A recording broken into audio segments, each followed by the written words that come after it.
Selamat pagi, Anda menyaksikan segmen khusus Energy Corner spesial Lebaran di CNBC Indonesia. Bersama saya Muhammad Gibran. Selama 30 menit ke depan kita akan mengupas tuntas terkait dengan kiamat energi fosil, mitos atau fakta. Untuk mengawalinya kita simak liputan jurnalis CNBC Indonesia Bunga Cinka terkait dengan komitmen dunia untuk net zero emission carbon.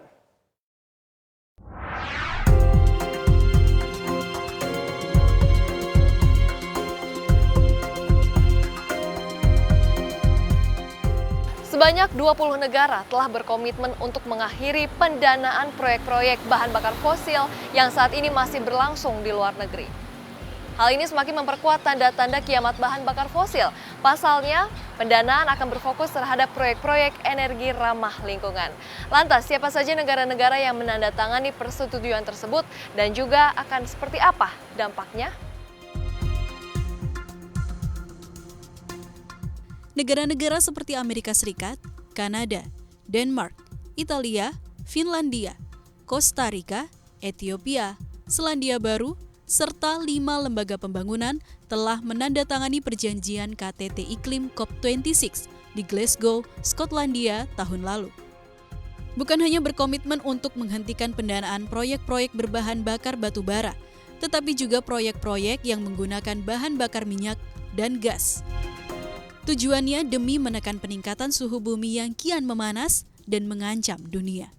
Menurut International Energy Agency, menghentikan investasi dalam proyek berbahan bakar fosil perlu dilakukan demi mencapai net zero emission pada tahun 2050. The 6 years since the Paris Climate Agreement have been the 6 hottest years on record. Our addiction to fossil fuels is pushing humanity to the brink. We face a stark choice. Either we stop it or it stops us. And it's time to say enough.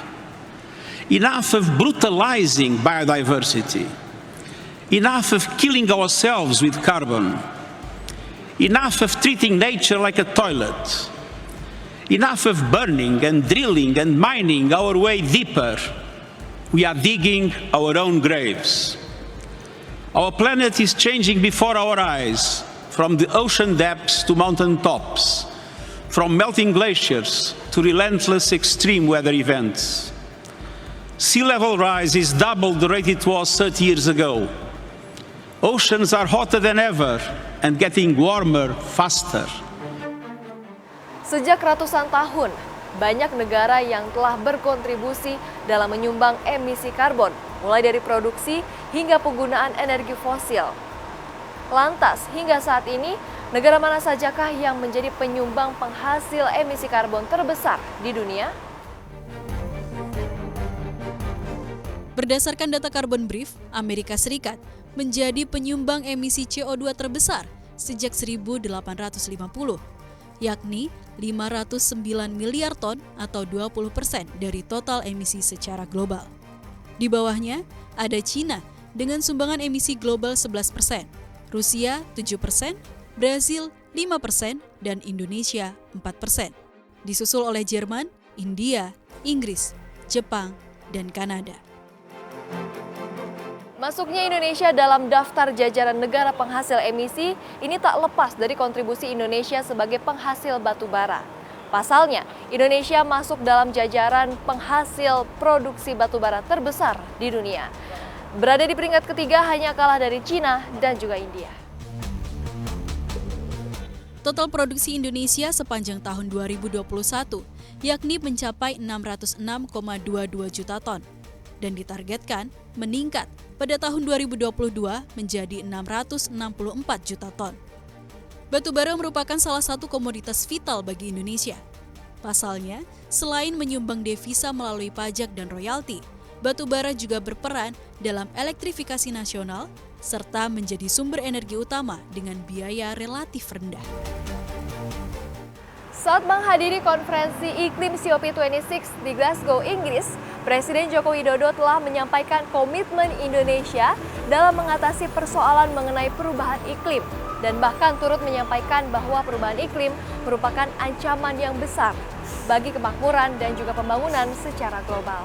Namun pemirsa, untuk menghadapi transisi ataupun transformasi tersebut, tentunya kita akan menghadapi berbagai macam tantangan. Di antaranya adalah yang pertama, hingga saat ini bahan bakar fosil masih dianggap sebagai komponen utama karena energi terbarukan dianggap masih terlalu mahal biayanya secara teknologi. Lalu yang kedua adalah pemerintah perlu memikirkan bagaimana caranya agar suatu daerah yang saat ini sebagai produsen batu bara ini tidak mengalami crash secara ekonomi jika suatu saat nanti batu bara tidak lagi dibutuhkan. Lalu yang ketiga, pemerintah juga harus mendorong masyarakat agar dapat memaksimalkan peluang ekonomi. Nah, pemirsa, apapun itu keputusannya adalah bahwa kita memiliki tugas yang sama-sama untuk menjaga kelestarian bumi kita dan juga untuk menjaga peningkatan suhu di bumi kita agar tidak ada ancaman di dunia. Saya Bunga Cinka bersama dengan juru kamera Terry Fasliba, CNBC Indonesia.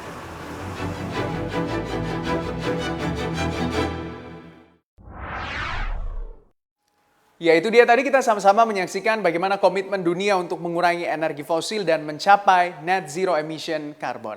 Dan usai jeda, jangan kemana-mana karena rekan saya Bramudia Prabowo akan hadir dengan ulasan terkait dengan peta jalan Indonesia untuk mengurangi energi fosil dan mencapai net zero emission carbon. Tetaplah bersama kami.